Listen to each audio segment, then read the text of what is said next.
আপনারা যদি কোনো কারণে মনে করেন যে আপনারা প্রক্লেমেশন দিতে এবং জন আকাঙ্ক্ষার প্রতিফলন ঘটাতে আপনাদের রাষ্ট্রীয় কোনো বাধা রয়েছে, সেটি আপনারা জনগণের সামনে প্রকাশ করুন।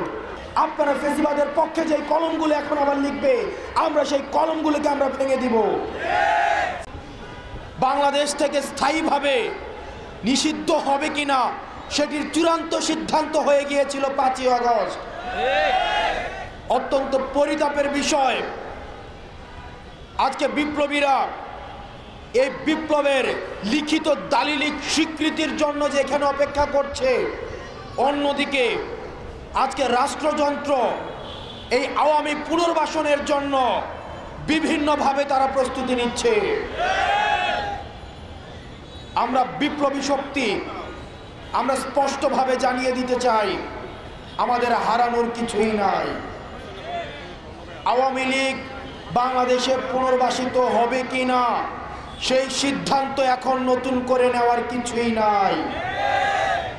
আওয়ামী লীগ বাংলাদেশের রাজনীতিতে পুনর্বাসিত হবে কিনা সেটার চূড়ান্ত সিদ্ধান্ত হয়ে গিয়েছে 5ই আগস্ট।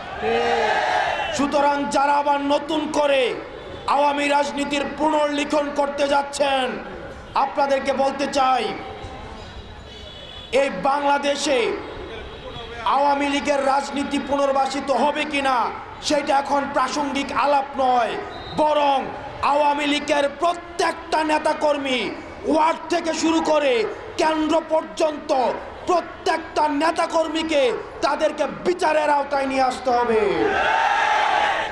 তাদের বিচার নিশ্চিত না হওয়া পর্যন্ত আবার যারা তাদেরকে পুনর্বাসনের কথা বলবে, তাদের উপস্থিতি ছাড়া যারা বলতে চাইবে যে নির্বাচন পার্টিসিপেটরি হবে না, আমরা ধরে নিব গত 16 বছর ধরে আওয়ামী লীগ যে জাহিলিয়াতের রাজনীতি বাংলাদেশে কায়েম করেছিল, সেখানে তাদেরও ইন্ধন ছিল। আজকে আমরা তরুণ প্রজন্ম, আমাদেরকে রাস্তায় নেমে আসতে হয়েছে, আমাদেরকে রক্ত দিতে হয়েছে, আমাদেরকে ভয়কে জয় করতে হয়েছে। কারণ আমাদের যে দুর্বৃত্তায়নের রাজনীতির সংস্কৃতি, আমাদের যে প্রতিহিংসার রাজনীতির সংস্কৃতি, সেটি আমাদের তরুণদেরকে আশাহত করেছে যুগের পর যুগ।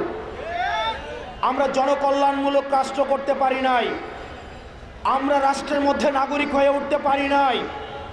আমাদের অতীতের যে রাজনৈতিক যেই কাঠামো রয়েছে, সেই রাজনৈতিক কাঠামো আমাদেরকে নাগরিক অধিকার থেকে আমাদেরকে ইতিহাসের স্তরে স্তরে বঞ্চিত করেছে। এই তরুণ প্রজন্ম বঞ্চিত হয়েছে। আমাদের এই বঞ্চিতের ক্ষোভ থেকে, আমাদের দ্রোহের আগুনে, আমরা এই দ্রোহ দিয়ে আমরা ফ্যাসিবাদ মুক্ত বাংলাদেশ করেছি।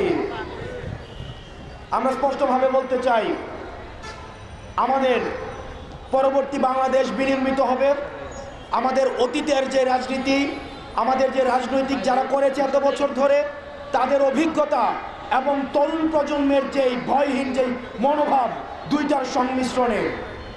কিন্তু এখানে যদি তরুণদেরকে মাইনাস করার কোনো ধরনের চিন্তা থাকে, এই যে গণ অভ্যুত্থানের একক এজেন্ডা, একক টেন্ডারের এক ধরনের প্রবণতা আমরা দেখতে পাচ্ছি, যদি এটা হয়ে থাকে, যদি এটা মনে করা হয়ে থাকে, এই গণ অভ্যুত্থানে আমরা স্পষ্টভাবে বলতে চাই, এই গণ অভ্যুত্থানে সকল ক্রিয়াশীল রাজনৈতিক যে দলগুলো ছিল, সেগুলো ফ্যাসিবাদ বিরোধী যে রাজনৈতিক দলগুলো ছিল, সেগুলো বৈষম্য বিরোধী ছাত্র আন্দোলনের নেতৃত্বে এসে আমরা এই ফ্যাসিবাদের আমরা সমূল উৎপাটন করেছি। আমরা আমাদের জায়গা থেকে স্পষ্ট করতে চাই, আমরা বারবার বলছি, আওয়ামী লীগের প্রশ্নে সর্বপ্রথম যে বিষয়টি আসবে সেটি হচ্ছে আওয়ামী লীগের আগে বিচার হতে হবে। সুতরাং যেসব টকশোজীবী, যেসব মিডিয়া পাড়া, যেসব বিশ্ববিদ্যালয়ের শিক্ষক, যেসব বুদ্ধিজীবী এখন আওয়ামী লীগের মানবাধিকারের জন্য তারা সরব হয়েছেন, আপনারা এই ফ্যাসিবাদকে, এই ফ্যাসিবাদের তেল নুন ঘি খেয়ে আপনারা এতদিন পর্যন্ত আপনারা এই ফ্যাসিবাদকে পৃষ্ঠপোষকতা দিয়েছেন। সুতরাং আপনারা ফ্যাসিবাদের পক্ষে যে কলমগুলো এখন আবার লিখবে, আমরা সেই কলমগুলোকে আমরা ভেঙে দিব। 250-টিরও বেশি ডিজাইন অপশন নিয়ে ওয়ালটন স্মার্ট ফ্রিজ, বোঝে আপনার প্রয়োজন। ফ্যাসিবাদের পক্ষে যেসব মিডিয়া কথা বলবে আমরা সেই মিডিয়ার বিপক্ষে আমাদের অবস্থান আমাদের অব্যাহত থাকবে।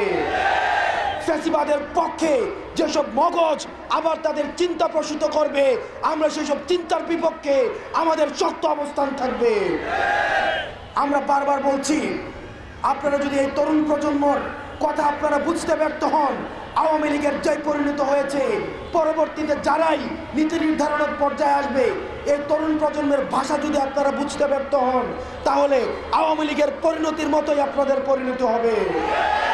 সুতরাং ফ্যাসিবাদ বিরোধী প্রত্যেকটি রাজনৈতিক দলের এবং বৈষম্য বিরোধী ছাত্র আন্দোলন এবং ফ্যাসিবাদ বিরোধী যেসব মনস্তাত্ত্বিক যেই ধরনের আমাদের চিন্তা রয়েছে সবগুলি সংমিশ্রণে আমাদের পরবর্তী বাংলাদেশ বিনির্মাণ করতে হবে এবং এই প্রত্যেকটি জিনিসের লিখিত দালিলিক স্বীকৃতি আমাদের এই প্রক্লেমেশনের মধ্য দিয়ে দিতে হবে।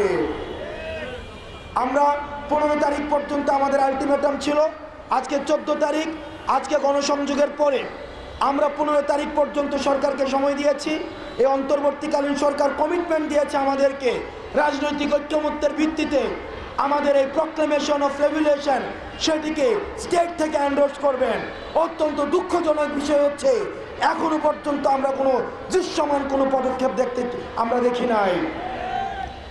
আমরা যাদেরকে উপদেষ্টা বানিয়েছি, আমাদের প্রতিনিধি হয়ে যেসব উপদেষ্টা সরকারে গিয়েছে, আমরা আপনাদেরকে বলতে চাই আপনারা আমাদের প্রতিনিধিত্ব করছেন। আপনারা যদি কোনো কারণে মনে করেন যে আপনারা প্রক্লেমেশন দিতে এবং জন আকাঙ্ক্ষার প্রতিফলন ঘটাতে আপনাদের রাষ্ট্রীয় কোনো বাধা রয়েছে সেটি আপনারা জনগণের সামনে প্রকাশ করুন। আমরা যেভাবে অগাস্ট মাসে রাস্তায় নেমে এসেছিলাম ঠিক একইভাবে আমরা আবার রাস্তায় নেমে আসবো। এই প্রক্লেমেশন দিতে আপনাদের বাধা কোথায়, কারা বাধা দিচ্ছে, কোন ডিপ স্টেট আপনাদেরকে বাধা দিচ্ছে সেগুলো আপনারা জনগণের সামনে প্রকাশ করুন। যদি আপনারা সেটিতে ব্যর্থ হন তাহলে উপদেষ্টার কাতার থেকে আপনারা আবার জনগণের কাতারে নেমে আসুন। আমরা একসাথে মিলে আমরা যেভাবে হাসিনার পতন ঘটিয়েছি প্রয়োজন হলে আমরা সেভাবে আবার আমাদের এই প্রক্লেমেশন আমরা আদায় করে নিব। প্রিয় সহযোদ্ধা, আমরা আমাদের এই যে দেশ গঠনের সংগ্রাম আমাদের অব্যাহত থাকবে।